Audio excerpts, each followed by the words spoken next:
So good to have Krista back singing with us this morning. You guys, that is such a hard song to do. I think really nailed that. Open up to all that is you. How long does it take us to figure it out that all that is who we are is all that we need when we connect with one another? I want to do something at the beginning here that I'm going to take some of you back, and then I discovered by mentioning this to Austin, some of you will have no idea. But Lori, as Austin, as you pull this up, it's coming up there. Lori, if you'll play when that comes up there, just play the intro.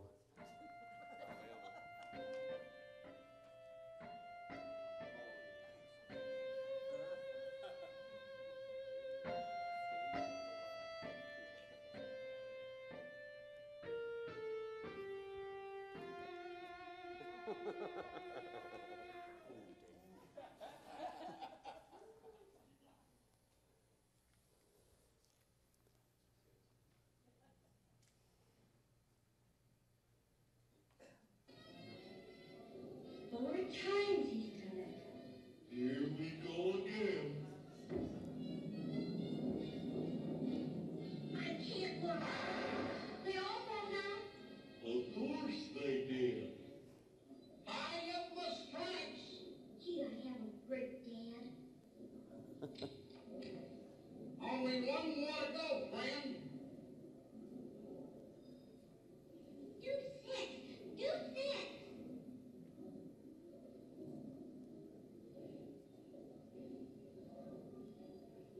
I sure do wish I could stand on my head.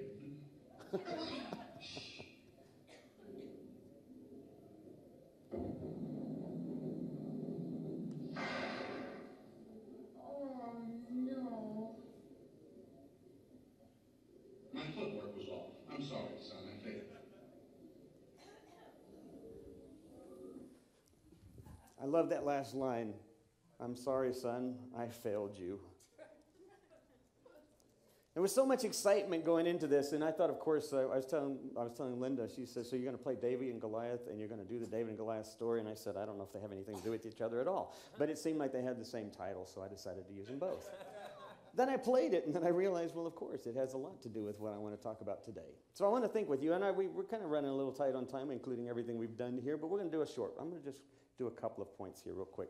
What is it that we bring to life? What's the real thing we often bring? So I asked you what you were excited about.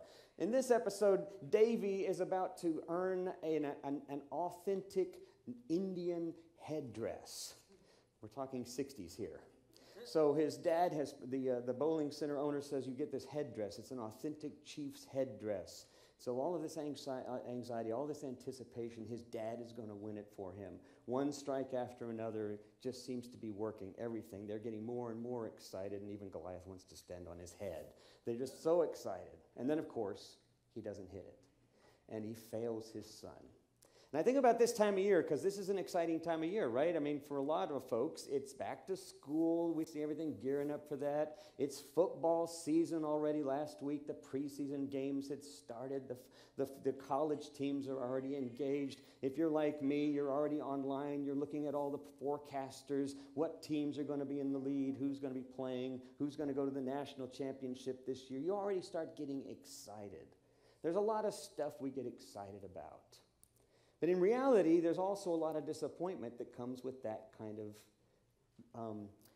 for lack of a better word, a heuristic approach. That's not a good word, is it? So for lack of a better word, I can't think of a better word. What rule of thumb, what technique for life do you bring to the day?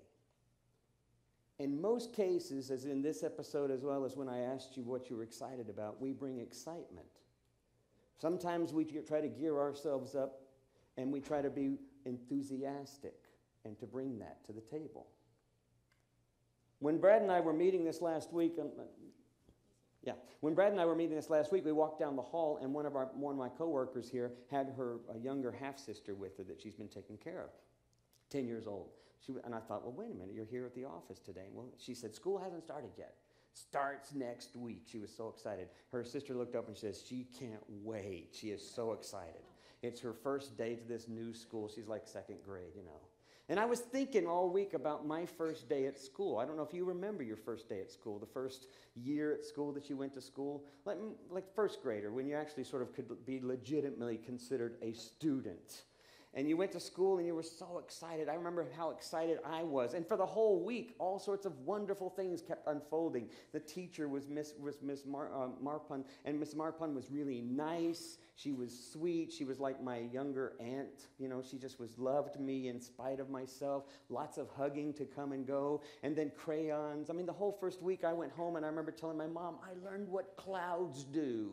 I mean, there was all this wisdom. Always my uncle was saying, you're too young to know about this stuff. Well, now I was learning stuff. It was exciting. And after a week, I thought, wow, I have had a lot of it.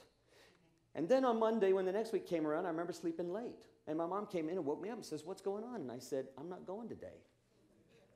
And she was like, why aren't you going? And I said, well, because I had a lot. I was enjoying it. I was going to take, I was going to hang around the house and just, I was shocked. She said, no, you go every day.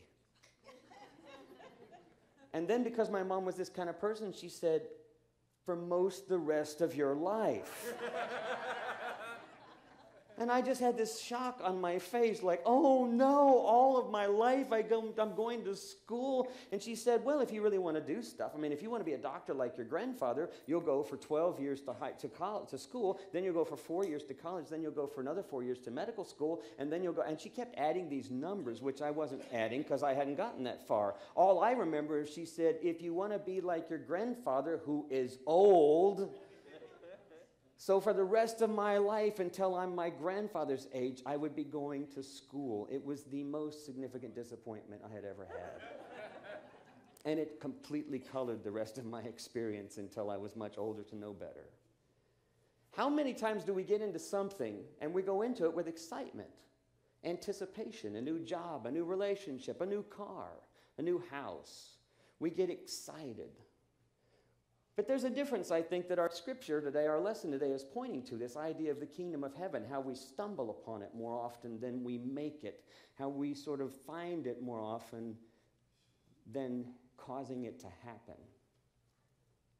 There's a difference between excitement and enthusiasm. Excitement is stirring things up.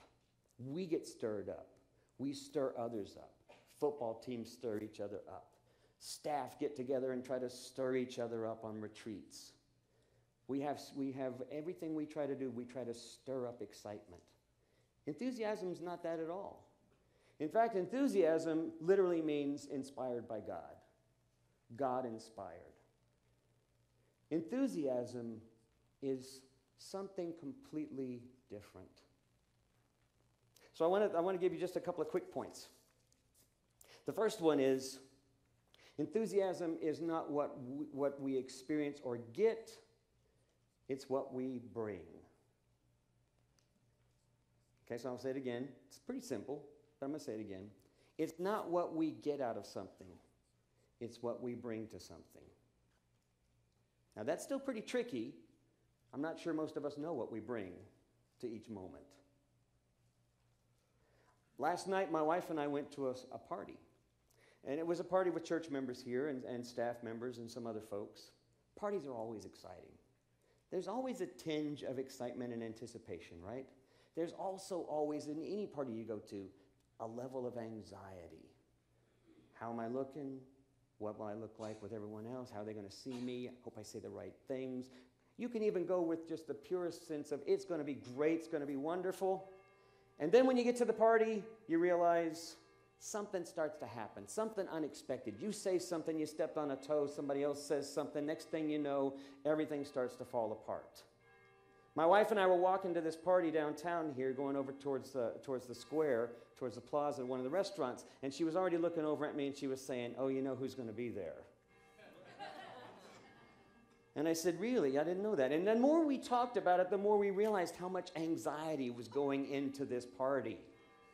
And I looked at her and I smiled, and she said, that was the most helpful thing that I could say. And then I was trying to remember again what I said this morning, what I said last night. But she said, what you had said to me, and what I did say, was that what is it that we're bringing instead of what is we expect to get? If we're coming to an event or to an experience with this expectation that we are supposed to get something, even we are supposed to be seen a certain way, we are setting ourselves up for disappointment. If we come with the recognition that all moments are holy, that all moments are sacred, that God is infused in every moment, that God is inviting us into each moment, then we make of it what we are open to making of it at that moment. We bring our openness. Viktor Frankl, some of you all know Viktor Frankl's writings. Viktor Frankl was a psychologist and psychiatrist. He was a physician when he had been taken captive by the Nazis during World War II. He was in Vienna. In fact, to this very day, he's considered one of the 3 schools of psychology now. He developed something called logotherapy. So you have the Jungian and Freudian, and then you have Viktor Frankl.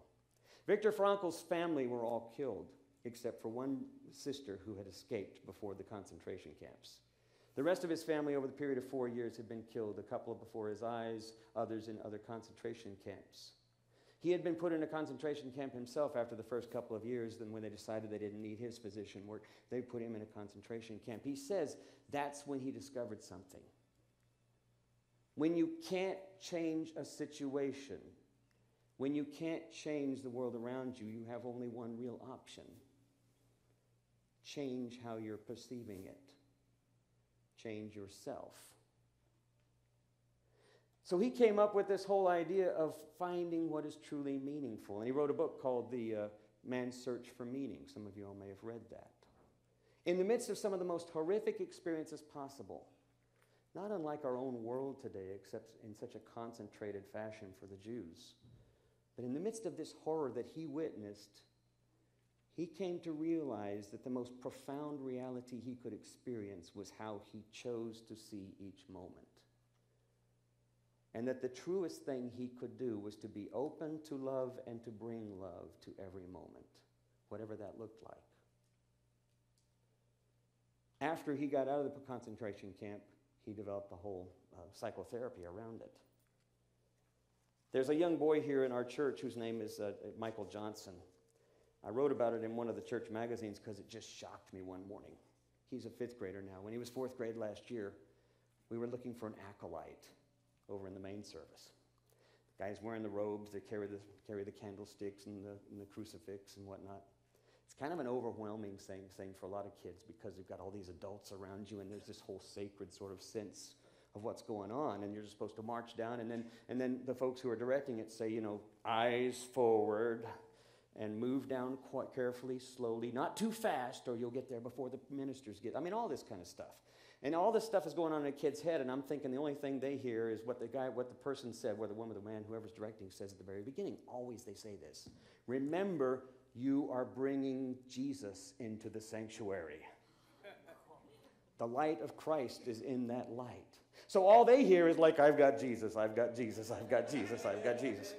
So there's always this little element of terror. And I remember Michael, when we asked him if he wanted to do it, Michael's face lit up and he said, I have always wanted to do that. The only kid I've ever heard say that. But I came to discover that's who Michael is all the time. Anytime you ask Michael, will you want to do this? He always looks up and goes, yes, I've always wanted to do that. It's his orientation. I've asked his mom if he's like that, and he said she's just the constant source of inspiration. He just comes to the moment open. What's going to happen? I don't know, but whatever happens, it's okay. That's what life is. It's play. It's discovery. How can you discover if you come to a moment with your mind already made up, with your attitude already filled? How can you discover? So, just to close with,